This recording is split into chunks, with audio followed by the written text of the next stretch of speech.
So instead of a food heist today, Yes. we're going to talk about a show that involves a lot of heists. Yeah.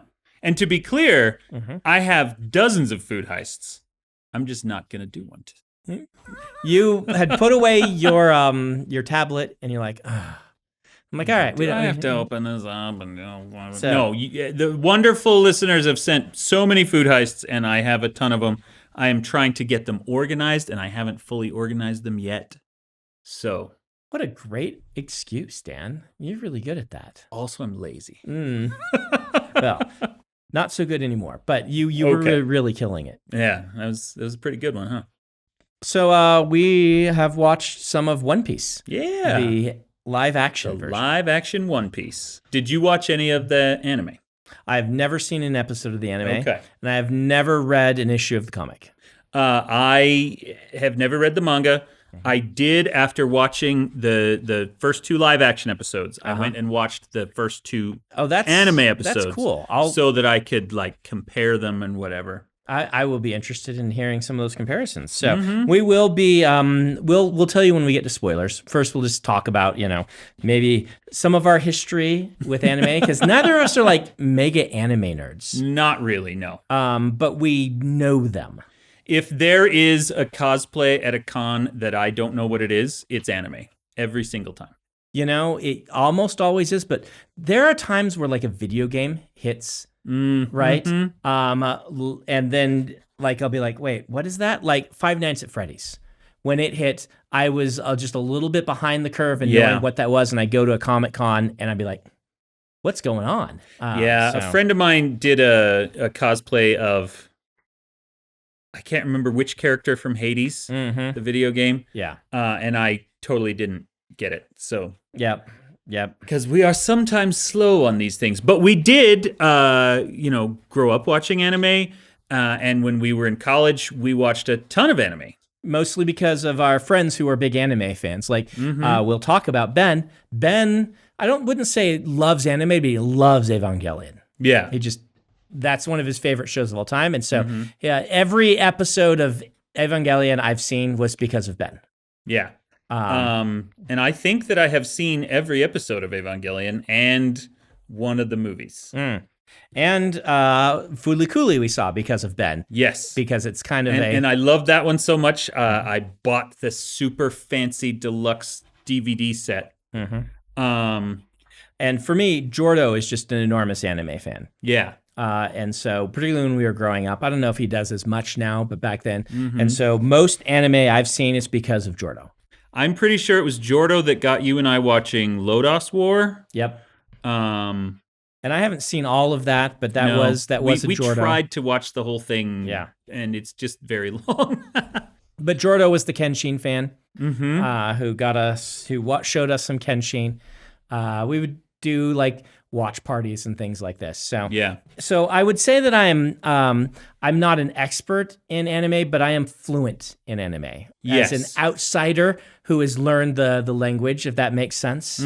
I huge fan of Cowboy Bebop, obviously. Yes. Ben also showed me Vampire Hunter D.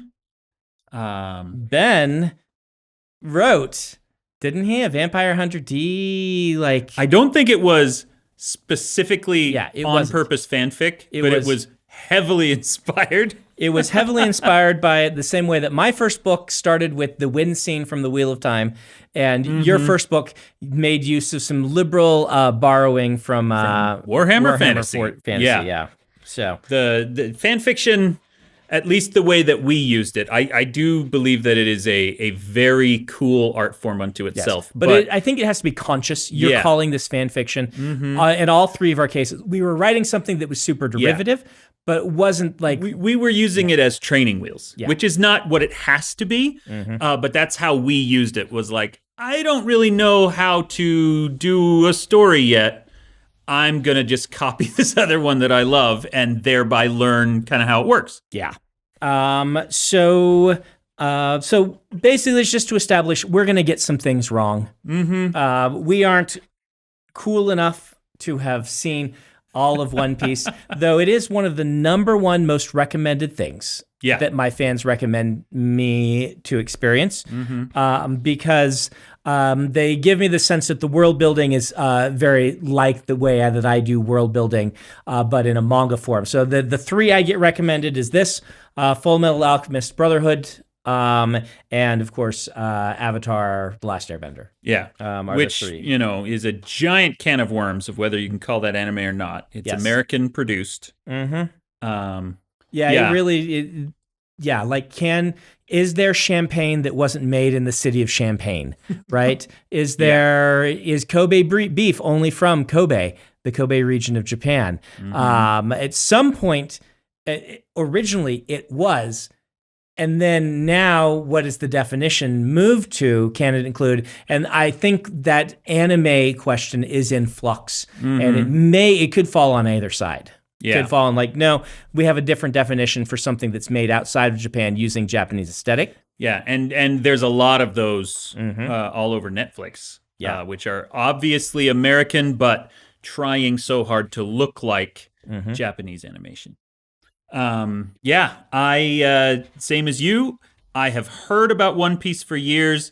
I have never consumed a scrap of One Piece media until my kids said, "Hey, let's watch the live action." And let's be honest, we probably would be best off going to the original source and reading the manga. I understand that. Probably. Right? But the manga is 2,000 issues long, or is soon to be, or something like that. And the anime is 1,000 episodes. Yeah. And I can't even convince myself to watch a lot of shows that have 2 seasons or 3 seasons.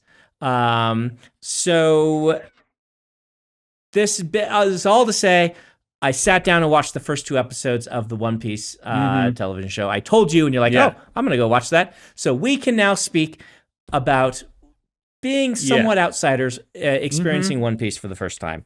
What did you think without giving spoilers? Without giving spoilers? Yeah. It became quickly obvious to me that I just don't get it. Oh, okay. And I want to be clear about this. I am not saying it's bad. I'm saying it's not for me. Right. That's it is one of the most beloved mangas, one of the most beloved animes of all time. Top 5 probably. Yep. And I just could not understand the appeal of it. Okay. I did like Buggy. I suppose that's a spoiler. I apologize. But, when it veers toward horror, surprise, surprise, Dan gets more excited about it. But yeah, I spent most of my time watching it thinking, this is what everyone's been talking about for years? Yeah. So what were your thoughts? I kind of loved it. Okay. Well, I kind of loved it for what it was, if that makes sense. I enjoyed every episode I watched. It quickly signaled to me what kind of show it was. And the hypercritical parts of me just turned off, because I'm okay, there are certain criticisms that you can justifiably apply to this, and I think there are certain ones that just don't apply. Yeah. And I just turned that off and just enjoyed it. And I ended up really liking it. Okay. So cool. So that's our spoiler-free part. Yeah. We'll now go into spoiler zone for the first 2 episodes. Well, and I want to be clear, I didn't hate it. Yeah. I just have not felt compelled to watch any more of it since. So my guess is going to be the reason for that, maybe, tell me if I'm wrong, it is very black and white morality, no pun intended, comically so. Every good guy saves a child, and every bad guy is trying to kill children or rip them off or bully them in some way, right? That's kind of our morality axis is, are you a person who will protect a child from bullies, or will you try to kill those children, or maybe enslave them or something like that? And it wears on its sleeve that this is a world of very dastardly mustache twirling villains and very good people, some of which pretend to be bad, but have hearts of gold. And it's very clear with that. Yeah. And I don't think that was what my problem was. Okay. It's not that I'm demanding something deep or metaphorical or anything like that. A lot of it just, and now I'm going to say it was very shallow. A lot of the characterization was very shallow. The anime, I felt, did a little better job with that. Okay. Like the little nerd kid who wants to be a Marine, one with glasses. Yeah. He is super obnoxious in the cartoon. Oh, yeah? The anime is one of these where, like, half the characters scream all of their dialogue, and he was the worst offender for that. But you get to know him better and you care about him more, despite him being kind of obnoxious. Is it because it's slower? Maybe. Is it slower? I guess that's what I'm asking. It's the anime doesn't go into the backstory. So there's more time to spend in the present with the characters. So instead of cutting constantly to Luffy's kind of mentor dude, whatever his name was, we just kind of spend more time in the present with the characters interacting with each other. And it also was setting up some of the other main characters a little more slowly. And so I think we just got to know them better for that reason. Interesting. Yeah, I haven't seen that. I mean, I would say,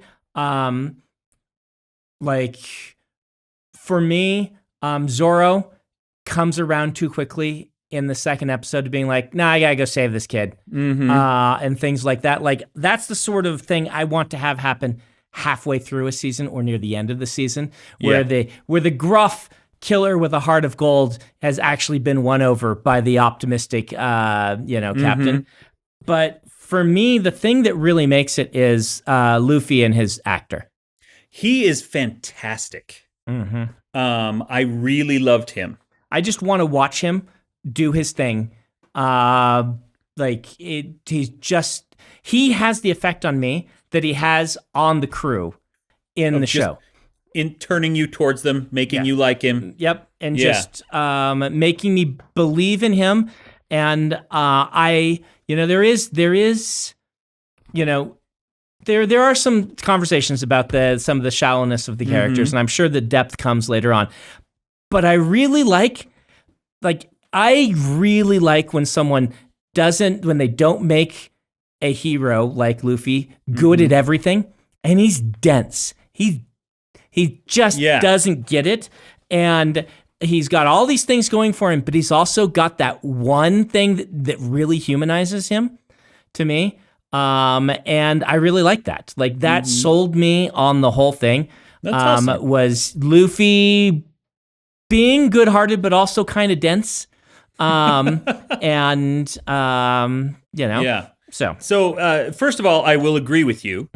Though mine was a slightly different flavor. Instead of like, oh, this Luffy is great, that makes the show work. I thought, this guy playing Luffy is amazing. I can't wait to see what he does next.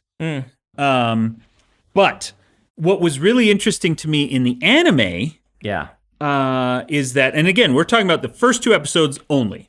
And I don't doubt that much more depth comes later on. In the anime, he's not really good-hearted. That felt like it was added for the live action. Interesting. Because he's kind of a dick. Okay. He is like in the live action. When he's talking to the nerd kid, and I can't remember his name. He slaps him, but he's also like, you can tell he cares for him, and that he says, you know what, I'm going to help you become a Marine because that's what you want to do. And in the anime, he just kind of makes fun of him all the time. Like, you're a stupid coward, and you don't have good decisions, and just much more aggressive and abrasive of a character. Okay. Which I assume just means that he has a longer arc because there's 2,000 episodes instead of 10 or whatever it is in the first season of Netflix. But yeah, it was really interesting that kind of Captain America-ness about him, where he's just a nice guy who's trying to do what's right. The anime Luffy didn't really have that in the first 2 episodes. It was interesting. Like, I also kind of liked, again, going with his sort of denseness. One of the things that I enjoyed was he really has no idea what a pirate is. But the pirates he knew when he was a kid were good people. So therefore, that's what a pirate must be. And that's what I'm going to be. I'm going to go be like this guy who saves children. Yeah. And that just made me smile. I also liked in the, I don't know if it was the first or the second, the flashback episode where I think it must be, I don't know, the flashback episode where bad guys come back to the bar. That's the second one. Second one. Yeah. Bad guys come back to the bar. There is a brief but just incredible action sequence. And it's the one where one person grabs the gun off the other one's belts and they're all shooting at the same time. And it's like anime choreography in real life, where every motion is placed and I really like that. It was probably, other than Luffy stuff, my favorite moment in the whole thing was that brief action sequence that made it feel like, a dance. That was definitely the best fight scene out of both episodes. In general, I thought that the fight scenes were pretty boring. Especially the one in the second episode where they kind of take down Buggy. I don't know. I watch a lot of martial arts movies, a lot of Hong Kong stuff, and this just all felt very slow-paced and very, these are not real fighters, they're just actors pretending. Whereas that scene, possibly because it was guns instead of punches, they were able to do much more interesting choreography with it, and the actors could pull it off. I can see some of that. I can see that. Like, definitely Buggy's fight. Dan's playing music. Sorry. My alarm went off. Buggy's fight. Time for Trazodone. There wasn't enough time for it to really, like, I've seen some really great anime fights where the fights in anime, which I assume in a lot of shonen that I've experienced, which again, not an expert, they're puzzles. Right? Which is another reason why I think people recommend this to me. My fight scenes tend to be puzzles. The puzzle is, how do we defeat the bad guy who has powers that are obviously beyond what I can naturally defeat? How do I find the hole in this person's armor? Yeah. And it usually, in the best things, comes down to sort of a philosophical difference, or my training versus your training lets me exploit your hole when you can't exploit mine, or things like that. And I felt like the Buggy fight was probably in the comics one of those, and in the show there wasn't enough time. Yeah. Because you didn't see the connection where it clicks for Luffy and they try capturing one piece and they're like, oh, now we can capture more and separate him and things like that. Yeah. We don't get that sense of learning the system and then figuring out how to game it. Yeah. Instead, they just hit the point where suddenly all 3 of them in perfect coordination are like, we're going to do this now without talking to each other, without explaining what their plan is, and it just works. But going back on it, I love the way Luffy moves in fight scenes. I love, like, I was worried when I heard he had stretchy powers. I was going to get Mr. Fantastic, which we've seen multiple times, multiple adaptations of him, and Elastigirl and things like this. And the way making Luffy rubber in a different way is what I like to see in magic systems. Right? It takes the same idea and does it differently. Yeah. He is rubber in just a completely different way than Mr. Fantastic is rubber. And the way that they've done that, I really enjoy. He moves in an interesting way. It's fun. Yeah. I did love Buggy. Speaking of things that they did in an interesting way. When we got to Buggy and at like the end of the first episode, we're like, oh, there's an evil clown. Come on. Like, how many evil clowns have we seen? And then we find out, we start with some, they just ramped up the creepiness for him so effectively, where it starts off with, wait a minute, that nose is real. And then we realize that he has enslaved an entire town just so he has an audience that is required to laugh at his jokes. And then we get to he can take himself apart and cut his head in half and all these other creepy things. There was a nice sense of mounting tension with him, and in particular, I have enslaved an entire town for stupid showmanship reasons was really new for me. I thought that was really nice.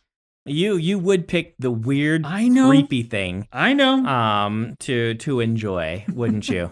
Yeah. Sorry. So are you gonna watch more, or are you basically done? If you say, hey, let's do another episode about the next 2 or 3, then yeah, I'll watch them. I mean, there's lots of stuff for us that we can watch. Without outside influence, I've got too many things I'm interested in to watch something that didn't really do it for me. Yeah. Because I actually already, with my wife, watched the next 2. Okay. But maybe we will, maybe we won't. It'll do more based on, but yeah, I watched those 2, and so yeah. I do feel like I need to talk about other things I liked. Yeah. I like the visual look of it. Like when the sea monsters show up in one of the flashbacks, they're just really cool looking sea monsters. The way that they do, like you said, the way he moves, the way they do the rubber effects. That it looks really neat. Here's why I can turn off part of the critic, because you might. So I did a live stream of Wheel of Time season 2 episode 8 recently, right? And I was super critical of it. It is not necessarily worse than this, right? Yeah. Narratively. In fact, Wheel of Time episode 8, which I felt in the scripts was the weakest, was still good, right? Still an improvement on the first season, still a lot of great things about it. But I was super critical. People might be listening and being like, but why aren't you critical of this? I think there's a distinction here. I see in One Piece, the flaws that I notice, I think are probably flaws in the original media. Right? Like, I think that some of these things that I'm saying, I'm like, I know it's a series that has run, the 2,000 issues is what we're looking at for One Piece. Yeah. I know that love for it is built over a long time. I know that the creator really likes the show. And it's one of these manga guys who are super, super detail-oriented and critical of any sort of thing. And I know that the fans of One Piece legitimately love the show in general and feel like it's a very faithful adaptation as well as can be done into live action. And those things all together propel me to just be like, I'm giving this the benefit of the doubt and I'm just going to watch it and enjoy what it is. I have a different interaction with Wheel of Time where I am hyper protective of Robert Jordan and Harriet and things, because I'm the one who gets to be the advocate for them, because Robert Jordan isn't here to give a voice, and Harriet's age interrupts her ability to be super involved with the production. And so I have to be the voice for that. And beyond that, I get to see the things that I think should be changed, and then, not be able to change those because it's not my show, which is totally fine. Like, I think Rafe does a great job. I've said that multiple times, even in this live stream where people are like, Brandon's really critical to the Wheel of Time show. I'm very praiseworthy of the things that are good, but I think there is something about this that, makes me think One Piece has flaws, but it's a better adaptation of the soul of the creator's work than Wheel of Time is. Whereas Wheel of Time may be a better show. Like One Piece, it's harder to recommend to because you have to kind of be okay with some of these anime things that are a little, they're part of the genre. But to an outsider, might be whereas Wheel of Time is trying, I think, harder to be appealing to a mass audience and is leaving behind some of those things about Wheel of Time that I sincerely love, but that might not work for a general audience. So we end up with this thing that Wheel of Time might be better at its core. I don't know if I could say that. It might be, but it doesn't feel as good an adaptation to me. Yeah. I think that's absolutely fair. And that is probably the reason why my wife and I really enjoy Wheel of Time. Yeah. I've only watched a couple of episodes of the new season, but we are long past the point where it's part of the books that I've read. Yeah. And so it's all new, and so I have no idea whether it's faithful or not. And on its own, in a vacuum, it's interesting, and I'm enjoying it. And don't get me wrong. Again, I fully intend that we'll do many episodes on season 2 of Wheel of Time. Season 2 of Wheel of Time does some great things. It's just there's part of me that's like, I could have fixed this, or we could have had both. Yeah. And I think that One Piece is really worthy of praise for that, because they managed to make a show that is appealing to a mass audience while also satisfying the creator and the hardcore fans. And that's impressive. Yeah. I mean, One Piece, if you look at the ratings, is doing really well. Wheel of Time's doing well too, but One Piece is getting about double the ratings. And I assume you can't do that if people aren't tuning in to see what the buzz about it is and enjoying it despite not knowing. So maybe I'm wrong in saying it's less mass appeal. I don't know. So now that we're comparing these two, something that occurs to me, and I'm interested to know if what you think about this, where Wheel of Time tends to fall down for me is in plot. I like the characters, and they feel like real people, but they often do completely inexplicable things because the plot requires them to. Whereas One Piece, these are, at least in the first 2 episodes, incredibly shallow characters. They want to, Luffy wants to be a pirate because he wants to be a pirate. Like, that's all the development we really kind of get from him. He wants to be a pirate because he was taken care of by a pirate when he was an orphan, and this pirate showed valor and humanism in his actions. A little bit, sure. Not a little bit. That's the whole point of the first 2 episodes. I know, but it's still a very shallow characterization. I'd say straightforward. Whereas, and so I have not connected emotionally to any of the characters. Okay. They do things like without motivation, without explanation. I'm sure that we will eventually understand who they are. As presented here, I don't yet. Okay. Totally fair. Whereas the things that they do, the stories they get involved in, the things that are happening, make a little more sense. Possibly because the plot is much more simple and straightforward, and so there aren't as many holes in it, things like that. Yeah. I'll have to, again, we'll talk about Wheel of Time more as I sit down and watch the episodes and we kind of do actual reviews rather than just off the cuff sort of things. But I feel like where Wheel of Time does drama fantastically, but arcs poorly in the TV show. And I think we saw that in season 1. And I feel like seeing the end of those arcs in episode 8, like the arcs and things don't fit together, but the scenes and the interactions of the characters leading up are really good.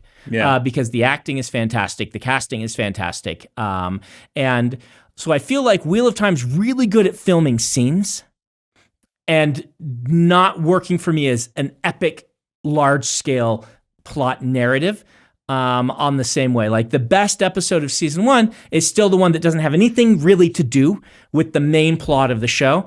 And, not having watched it, but having read them, some of the best episodes of season 2 are the same way. The best parts are things that aren't even really having to do with the main plot because they're good actors. The writing is really solid for those scenes. The drama, they're very good at drama. Yeah. But how these pieces all fit together is what makes an epic fantasy to me. And so I think I'm maybe more critical of that. and that might be, unfair to it because with One Piece, the episodes are mostly self-contained, right? Particularly the first 2 episodes is just like, here's this story with this thing. Here's a villainous pirate, and here's how we face the villainous pirate. And so I'm not looking for the pieces to build together in the same way I'm expecting Wheel of Time or Rings of Power to do. Yeah.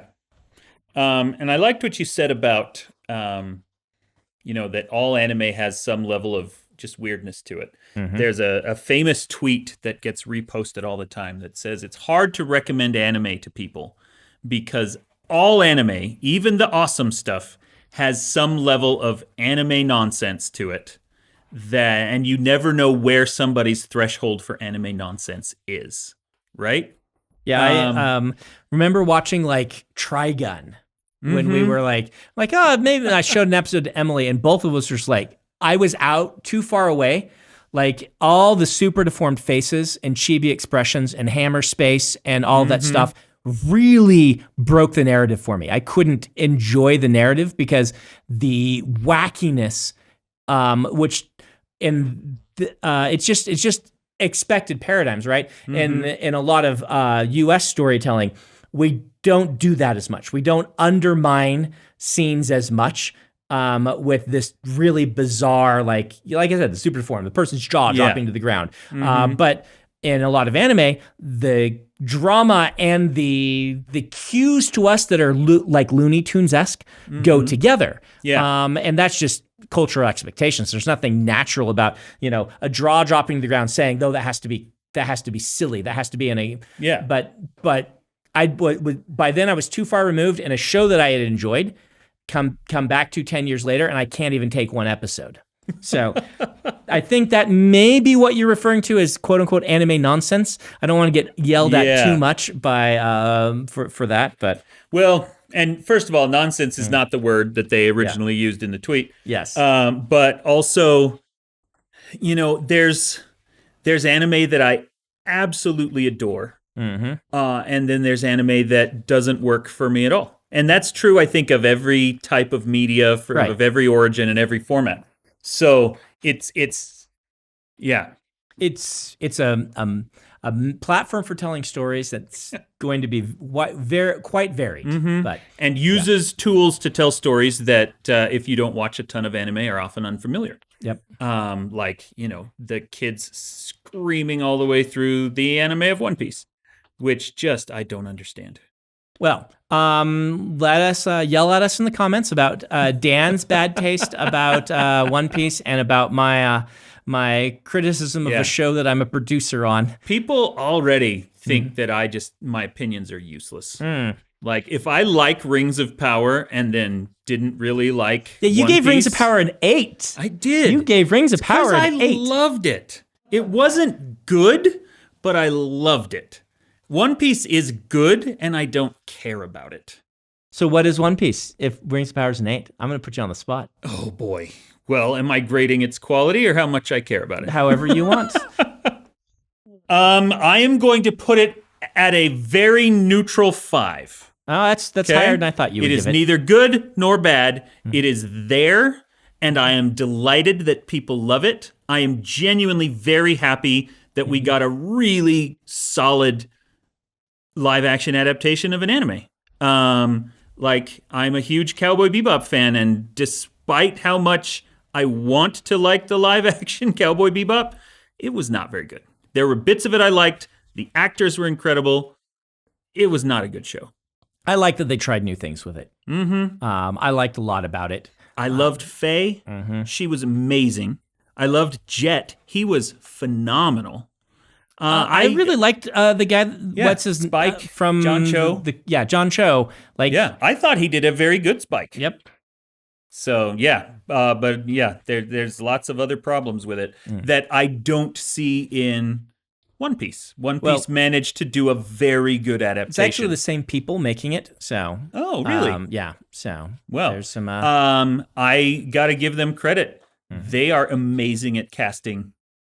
I think they did a great job with Luffy. They did a great job with all these other things, all the Bebop characters.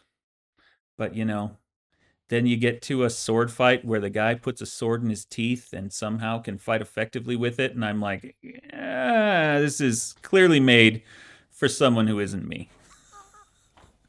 Like Ben.